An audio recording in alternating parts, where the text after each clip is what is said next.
Yeah! You too, what is up, man? It's your boy, Damn D. POV. And today we're going to talk about DJ Akademiks. I got two videos about DJ Akademiks that I want to post today, but this is the first one that I'm going to post.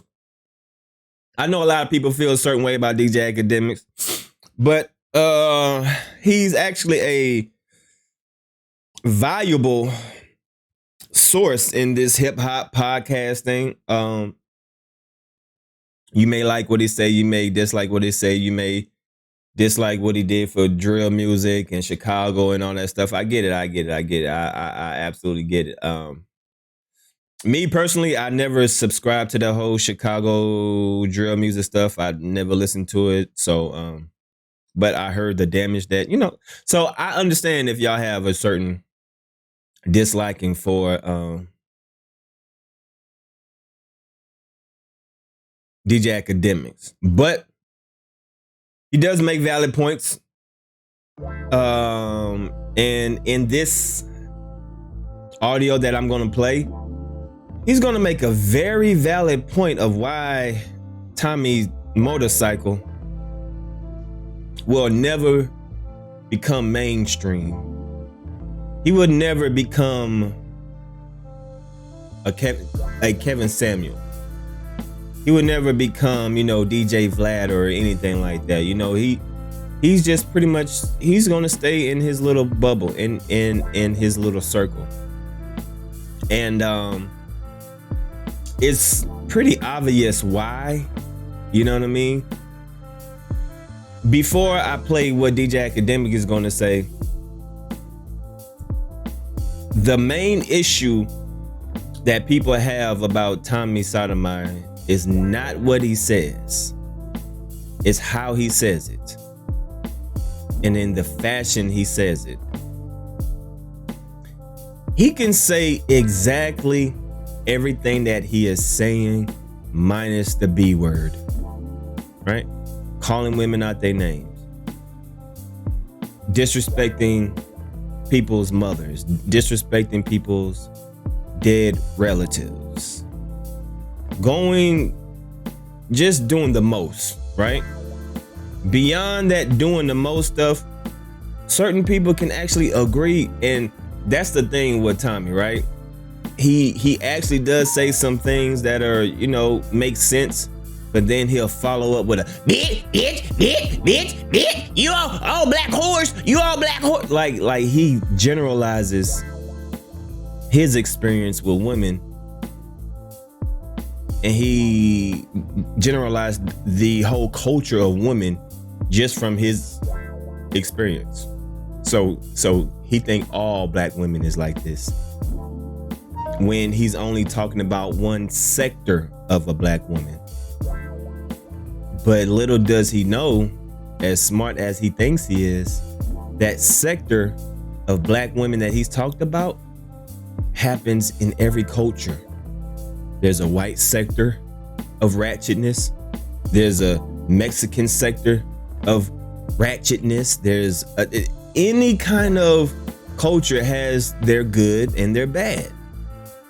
But Tommy, he likes to only highlight the negative things about black women and calls them out their name and disrespects them and disrespects the dead. And that's what people don't like about Tommy Sotomayor, and that's why he would never go mainstream. And that's exactly what DJ Akademiks is about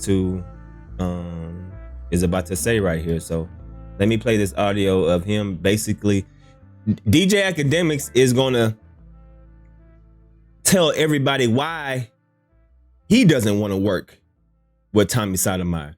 So I know if a person like DJ Akademiks is not willing to work with someone like Tommy, that speaks volume, because that's coming from DJ Akademiks. So of course, he's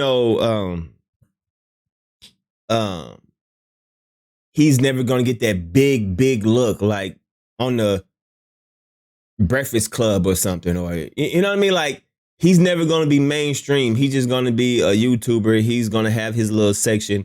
He will never reach that mainstream that he so desperately wants. He will never reach that Kevin Samuels type of status. And DJ Akademiks is going to explain why he is hesitant in working with Tommy Sotomayor. So chat. So fair use. Fair use. Fair use. Hold on. Fair use. Hold on. Where's my fair use button? Where's my fair use button? Hold on, there we go. Fair use. Fair use, YouTube. Fair use. Apparently, last night, Fresh and Fit had on a bunch of interested individuals, and they had on Tommy Sotomayor. If you don't know, he's like a guy who's just been known for being combative with a lot of, I won't say just overall black women, but it is overall black women. It is all black women. He usually goes to task for the black women who are single mothers and ratchets and this and third. Yeah. But some of his lingo, usually makes him really radioactive. You know what I mean? Like, and I respect what he does, but I'm going to be honest with you. In the place I'm at in my career, I don't know if I could be with a unhinged, untamed motherfucker who's just randomly shouting out, fuck these black bitches. Like, that's just not what it is. You know what I mean? And that's coming from DJ Akademiks. Now, if DJ Akademiks is unwilling to work with him and is like, he's not ready to vouch for him or whatever, that says a lot, man. That says a lot. And that is what is hindering his career or hindering him from going to the next level. It's not about what he says, it's about how he says it and how he delivers it. He just it is weird. I've never seen a man in my life. I've never heard of a man. I've never seen a man that calls women the B word so loosely. Like, that's like his daily vocabulary word. Like, he just wake up in the morning saying bitch, bitch, bitch, bitch, bitch, bitch, bitch. It is extremely feminine. Like, that's how women talk to each other. Women talk to each other like that. Hey bitch, what's up? Bitch, bitch, bitch, bitch, bitch. Hey bitch, hey. Like, men don't talk like that. So the fact that he just so loose with that B word and just he categorized black women as a whole and says all black women ain't worth nothing. And black women are the scum of the earth. Like, that right there is what keeps him where he's at. And he will never elevate in his career because of that. And DJ Akademiks is basically explaining that. I mean, it's like, now if you got a problem with one person or a particular people and, which I think he's a great orator, but, I think a lot of times what Tommy's thing is that, like, a lot of people just kind of look at it like he's a wild nigga. I get what he's talking about for the most part. He's advocating for men to be in the household. He's talking, like, I think he did some shit called Fatherless America. He doesn't, in my opinion, I don't think he hates women, but I do think that he feels that children that are born in a household just with single black women usually have issues, and the way he approaches that based on his experience and other factors makes it seem like he really dislikes him. He does. Basically, that's why he dislikes black women. And that's why he attacks dark-skinned women. This dude is a very, very, yeah. Yeah, I don't, there's no words to describe a person like this. But this dude is, I don't know, man. That dude is, but you can definitely tell he is lashing out to a sector of women that hurt him. These women that he's attacking is the same woman that hurt him.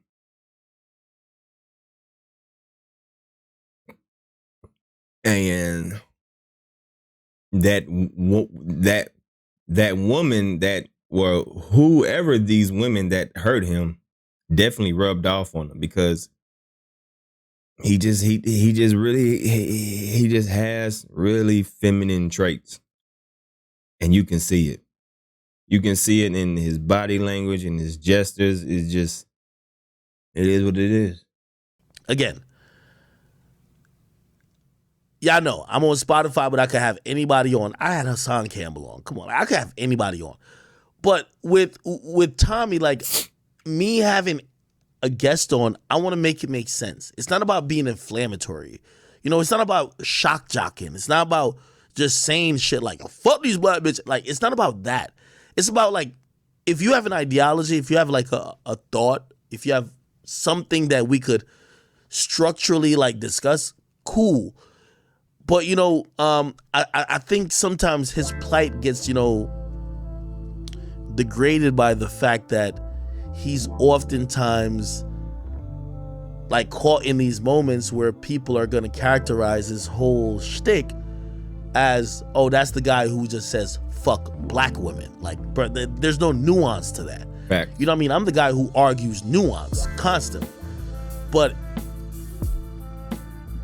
I don't know if he could switch it on and off. Yep.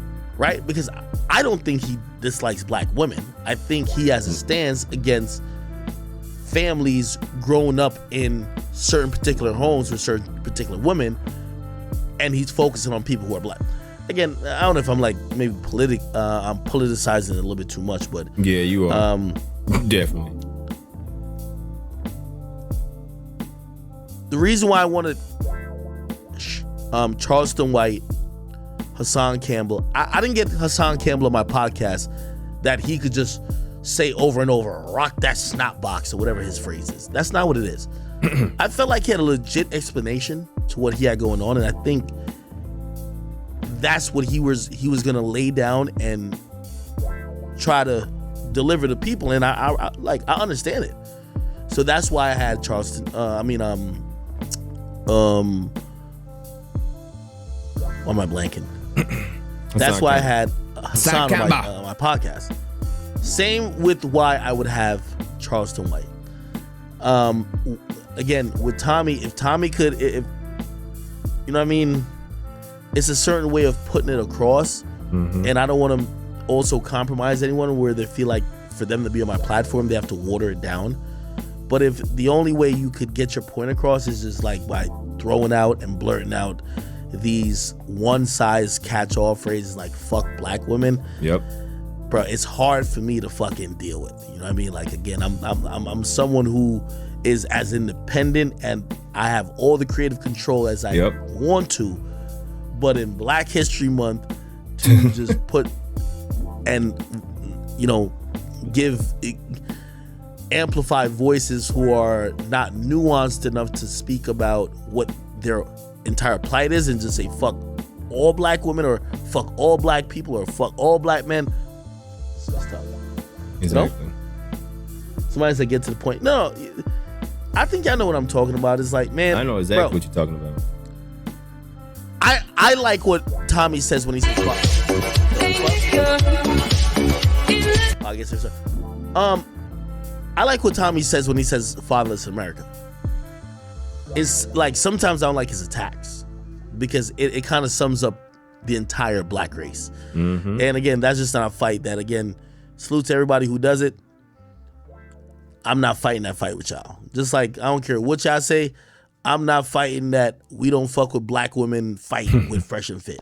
I'm not fighting that fuck these black quote unquote bitches fight with Tommy Sotomayor. That's not my stance. So yeah, the fuck am I fighting that fight with y'all? Like, it's like, nigga, I think differently. I'm sorry. Yeah. But anyway. Yeah, so there we go right there, man. That's basically why Tommy Sotomayor is gonna be where he is forever. That basically sums it up, because he generalizes a whole sector of black women and he says, F all black women. All black women's are bees. All black women's are hoes. Dark-skinned women, people, like that's what he does.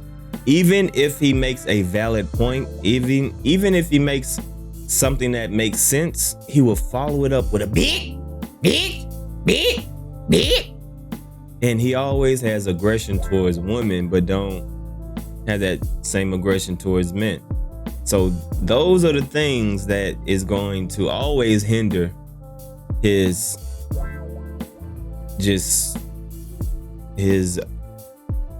everything. That's going to hinder him from growing. That's going to hinder him from getting on people's platforms, people's interviews. You know, he's just now getting on, Fresh and Fit, but he's on Fresh and Fit because controversy.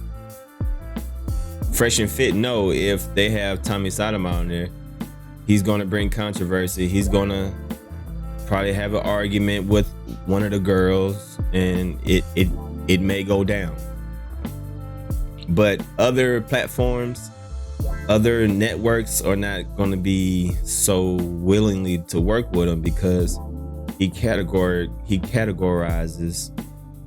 a whole sector of black women and says that they just a scum of the earth. So shout out to DJ Akademiks for actually speaking up on this, and hate him or love him, he was actually speaking facts. So shout out to DJ Akademiks, man. Other than that, make sure if y'all new to the channel, y'all hit that subscribe. Y'all hit that subscribe button, man. And y'all hit that like button, man. I need them likes to go up on these videos, man. Hit that like button. All right. Other than that, it's your boy Damn D. Shining out, baby. Peace.